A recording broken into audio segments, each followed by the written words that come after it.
The Mannequin Cave is the most recent and significant subject of an urban legend around our high school. It supposedly juts out as a deep tunnel of dark rock from the side of a grey-green hillside, miles away from the edge of town. You have to drive along a dirt track to even get close, and then there's like 2 or 3 whole fields you need to walk through as well. A pair of hikers discovered the place and posted a bunch of pictures on social media. The flash effect made all the images look fake or photoshopped, but one of our classmates tells us he's been there himself. He swears by it that the cave is real, that the photos are legitimate. And so, we've done what any group of teenagers would do, given the circumstances. Something stupid. The 3 of us parked up. Well, Delaney has. She's the one who drove. And we're walking now as a trio through the wild grass fields, their long blades blowing against our lower legs in the cool breeze. I glance up to the grim sky as a lone drop of rain lands on my forehead. Shouldn't be too far now. Hopefully we'll make it before the weather breaks. I hoist my backpack further up onto my shoulders. We're sleeping over, of course, staying the night. Our parents all think we're at each other's houses. Lexi has the booze. I have the weed. But with every step we take closer to the cave, our anxiety grows. It's unspoken, but I can feel it, radiating between us like an energy. No one wants to be the one to speak first. What had begun as an amazing and an exciting idea in the bright light of day now seems scary and short-sighted. I want to suggest turning back, about just abandoning this little excursion of ours. I really, really do. But I'm too late. Before I can come up with the appropriate words, Lexi speaks. "Guys," she says, "look over there. That's it. That's the cave." She points across the fields to a cluster of low hills. The edge of one such great mound is marked by tumbled stone, and my stomach lurches uncomfortably. The rain starts to patter all around us, and so we pick up the pace. We make our way round the edge of the hill, and the clustered mossy stone is confirmed to comprise the sides of the tunnel. This is it. The entrance to Mannequin Cave. We pause at its edge and stand in silence, listening. A low rumble, like the opening note of a slow, sad song, and so soft as to be almost imperceptible, dances at the edge of our eardrums. Are we sure about this, guys? Is what I want to ask, but instead I just say, wow. A pause, and then, are we ready for this? Delaney turns to me and grins. You know it, girl. Lexi manages a weak smile but says nothing. Shall we head in then? I ask, drawing my flashlight from the side of my backpack. Don't know why you're asking us, mutters Lexi. This was your idea after all, Hallie. I laugh awkwardly, but she does not laugh back. She's been acting real weird lately, even before this little excursion of ours was planned. I wasn't sure she was even going to come. I kind of wish she hadn't, to be honest, as I doubt just Delaney and I would have dared to spend the night in such a place as a duo. I click the flashlight on as the rain starts to pour, and the quiet thunder rolls softly in the far distance. I step foot into the cave. Delaney and Lexi follow on behind. Our footsteps echo around the wide, stony walls as we push deeper into the hillside. The sounds of the rain pick up before peaking, then gradually fade into the background, with the accompanying rumble as we leave the entrance far behind us. The beam of Delaney's flashlight catches on something. A sentence, scrawled hastily in white across the grey-black stone wall of the tunnel. Don't turn out the light. The message warns. A chill shivers abruptly through my body. Creepy, Delaney murmurs, forcing out a little laugh. Lexi and I join in, but there is no humour in it. This is crazy, I think to myself. We clearly don't need to be here. I'm sure they wouldn't make fun of me. Just say it. Say, let's go back. But go where? All our parents think we're staying over at someone else's house. I'm working over the logistics in my head when we round a corner, and the figures of the cave's namesake finally become clear. They are more frightening by far than they were on the pictures, observed with amusement around the classroom table in a warm light of school day. My breath catches in my throat and I stop at once. We all do, as our flashlight beams cast dozens upon dozens of long and distorted shadows out into the cave. The lights catch on a myriad of terrible figures, mannequins, frozen grotesquely in place, once presumably a pale cream or white, but now stained in green, in grey, and in brown from the grim damp of the cave. They stand at various intervals all around, differing in height and size, but all featureless, formless, but for a pair of painted-on eyes. Some of the mannequins are looking at each other through the dark. One has its hands clasped together before it, or at least as much as the joints in its fingers will allow. One sits huddled by the cave wall, staring at the ground, and one stares right ahead, back at me. I shudder in discomfort at the disturbing scene, but Lexi, to my surprise, pushes on. She strides right past the mannequins and deeper into the cave, shouting loud as she does so. "Hello, friends!" She tried to prove something, to us, or to herself perhaps. Regardless, her words, loud as they are, make me cringe in the relative quiet of the cave. Thunder rumbles softly in the far distance. "Lexi!" I hiss. "You don't need to be so loud." She turns back on me, her eyes shining in the reflection of the flashlight, glittering bright in that beautiful shade of green of hers. "Why? They're not real, Allie. They're just dummies." She raises her hand and knocks on the head of a mannequin beside her. I don't fail to notice, however, that she hesitates before doing so. The sound reverberates ominously around the cave. "Lexi," Delaney says softly, "come on." We've been friends for years and years, but Lexi does have a habit of acting strangely sometimes. She just rolls her eyes and strides off deeper into the cave.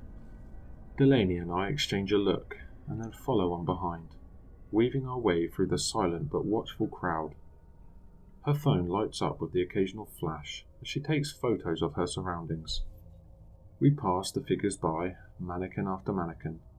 I hate them, and I can't help but make the occasional eye contact with the terrible figures, wincing each time I do so. It feels like they're staring right into me, through me, perhaps. My breathing is loud and shallow. They watch silently as we make our way between them, and we eventually catch up to Lexi, who has come to a stop by a jagged outcrop of cave wall. "This is the place from the pictures," she mutters, and sure enough, a series of initials have been carved into the rock. There's about 10 or so pairs. The lowermost of these pairs is RM. "Ryan March," Delaney says, the boy from our class. "So he has been here after all," I say with surprise. I can't believe it. He didn't spend the night though, did he? "No, I don't think so. He would have said otherwise," says Lexi.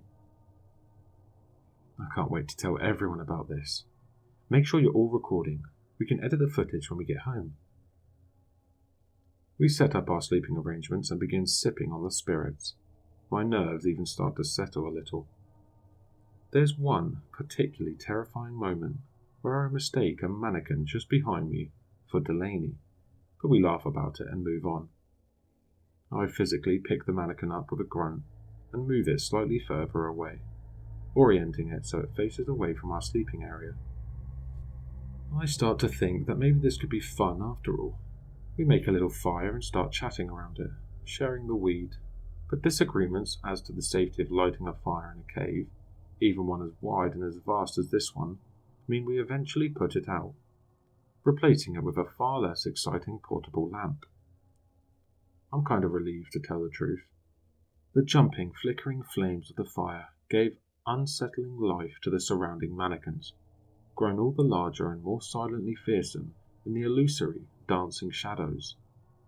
Occasionally, my eyes fall upon a mannequin I had not noticed before, as if it had crept closer in the darkness, watching from a distance, frozen suddenly in its pose. Most are standing up, but I don't fail to notice that one or two lie prone on the floor, sleeping, one might think, if not for the wide and staring painted eyes. I look away and back to the lamp, losing my night vision in the process. Delaney and Lexi are arguing. A disagreement has arisen about whether or not to explore deeper into the cave. "What's the point in spending the night if we're not even going to explore?" she asks, an edge in her voice. "This is far enough," Delaney retorts. "We've made it to the initials. We don't need to go any deeper. There could be anything down there." She raises her hand and shines her flashlight further down into the tunnel. Unless it's my imagination, the poses of the mannequins become more contorted the deeper they go. More unnatural, bent into awkward shapes, heads screwed on backwards. The cave rumbles as Delaney brings the beam back over towards Lexi. "Everyone at school is going to ask why we didn't go deeper. And what are we going to tell them, What are you trying to prove exactly, Lexi?" Delaney asks. She seems to have picked up on the same vibe that I had noticed earlier. "Excuse me?" Lexi replies, sitting straight up as she does so. "Lexi, it's okay to be a little scared, you know. This place is scary," I say to her, but she bristles in response. "What is it with you guys? I didn't say I was scared. I'd appreciate you not putting words in my mouth, Ali." Delaney's getting pissed off. "Lexi, chill. Just take it easy." She doesn't take this well. "Why did you guys even invite me here anyway?" she asks, defensively. "To make up the numbers?" It's the alcohol talking, I know it, but if I mention that, it'll just make her more angry. "That's not true, Lex. Come on, you know it isn't true." "Isn't it?" she retorts, taking another sip. Delaney stands up. "Do you really hold us in such low regard? We're your fucking friends, Lexi. Why do you always do this?" "Always do this," Lexi replies angrily, over the low and shuddering rumble of the cave. "Fuck you guys. Fuck this." And with another word, she kicks over the lamp. It rattles as it hits the ground, and we are plunged temporarily into total darkness. "Damn it, Lexi!" Delaney shouts. I call after her, but the girl does not respond. We hear her footsteps disappearing off into the darkness, then see the beam of her flashlight appear behind the silhouettes of the mannequins. Delaney finds the lamp, and she gives it a little shake. It returns, thankfully, into life as Lexi strides deliberately away. "Lexi!" we call after her, and I make to follow, but Delaney grabs my arm. "Let her cool down. She'll come back when she's ready. You know how she gets." I sit back down, uneasily. I don't know, Dee. I really feel like we shouldn't be leaving her alone. Delaney scoffs. She's the one leaving us. She's the one leaving us alone. She's as freaked out as we are, and she'll be back. I reluctantly agree, but the night drags on, and Lexi does not return. 30 minutes or so pass as we drink and smoke, and then a full hour. Finally, I can stand it no longer. "Alright, Dee. I'm freaked, okay? We've let this go on for far too long. I'm not going to be able to sleep until we're all together. So come on, let's go find her." "Yeah," Delaney agrees, though she sounds a little embarrassed. Maybe she's feeling guilty about suggesting we allow her to go off by herself. "Yeah, we shouldn't have let her leave like that. She has shit going on at home, doesn't she? Shouldn't have been so confrontational." She rubs a hand over her eyes. "Let's go get her." We rise to a stand, picking up the lamp, and our eyes refocus on our surroundings for the first time since Lexi disappeared. The mannequins have moved. Every single one of them. Each and every one of their heads has twisted to stare down into the darkness, deeper into the tunnel, in the direction that Lexi had run off. I slam my hands to my mouth, drunkenly and foolishly dropping the lamp in the process. It takes another hit as it smacks into the ground, and this time it shatters. We are once again plunged into total, suffocating darkness. Panic starts to set in. I scramble around my belt for my flashlight, but it's not there. I can't find it. Delaney, my flashlight, I can't find it. I can't find it. It's okay, Ali, it's okay. Delaney tries to reassure me, but I can hear a violent tremble in her voice. I've got mine. She clicks it on and swings the beam all around us, revealing that the heads of the mannequins have changed once again. They stare at us now. Every pair of painted eyes. Every single one of them. I stifle a scream, blood cold and fast in my veins. I grab onto Delaney's arm, then release her as I spy my flashlight on the ground, dropping quickly down to pick it up, fumbling for the switch. No, Delaney mutters, sweat starting to bead down the side of her face. Dee, I hiss. What do we do? We exchange a glance. Lexi is likely still lost in the depths of the cave. Do we go after her, or do we just get out? Something moves in the darkness. We spin on the spot, beams whirling wildly across the army of silent figures, and a void-like shadow, low and creeping and never in my direct line of sight, slithers around the edges of my vision. And indeed, the cave. It flows impossibly like water from the far and unknown depths of the tunnel, and it is large.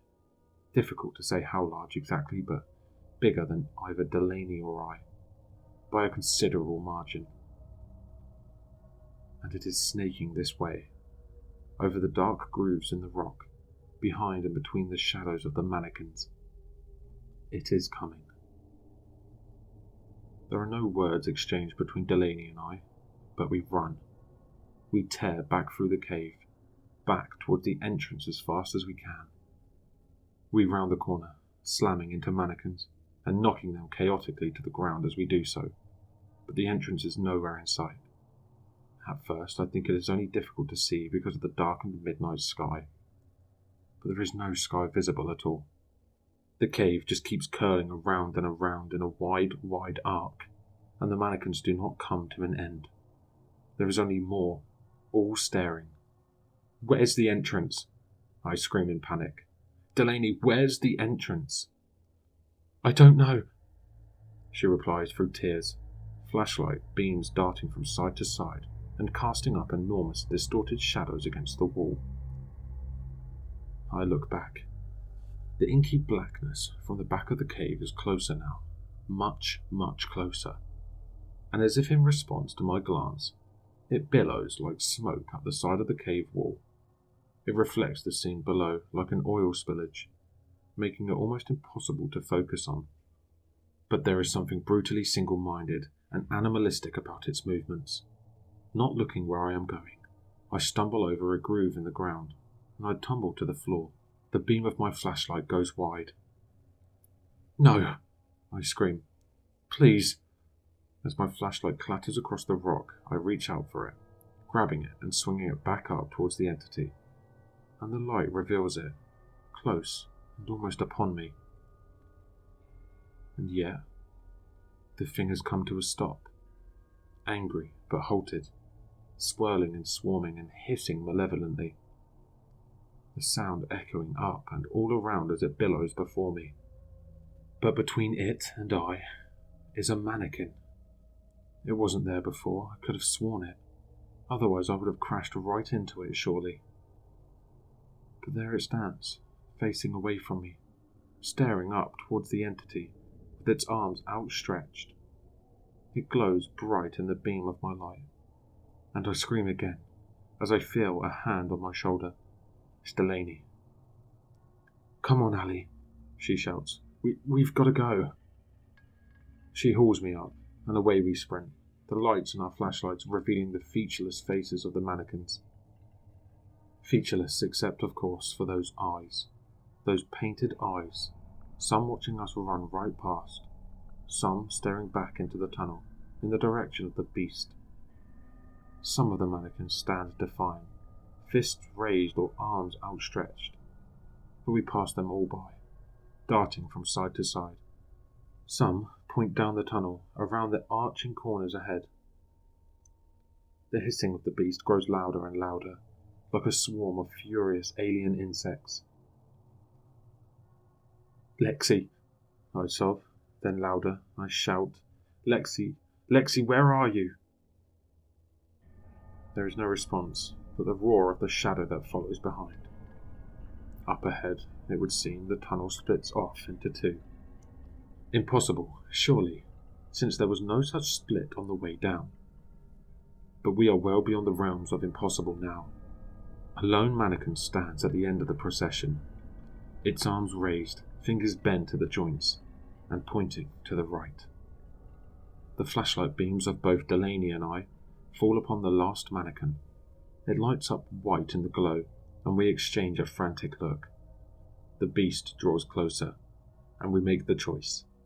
We follow the tunnel to the right. I stare into the eyes of the mannequin as we pass it by, and the mannequin stares sadly back.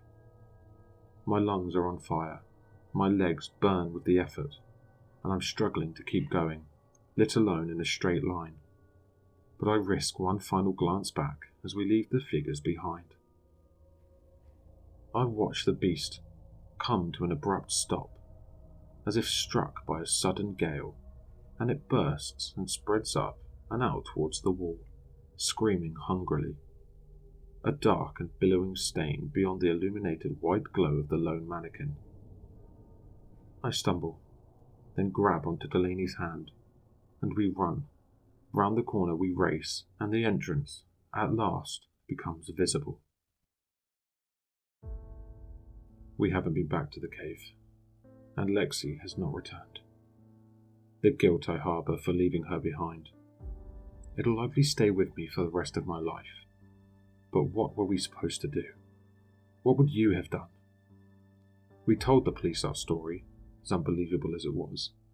They were freaked, though, to be sure, based on how inconsolable we were, I presume. They've been to check the place out.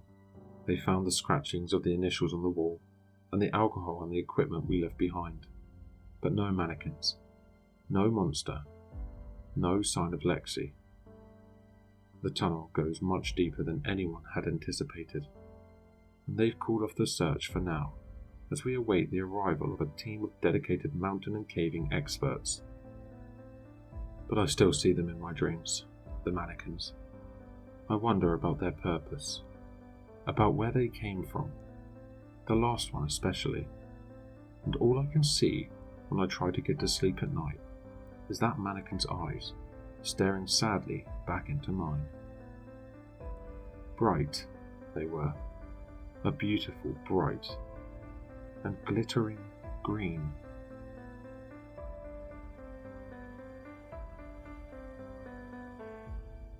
Hello listeners, if you enjoyed this story, please check out the author in the description.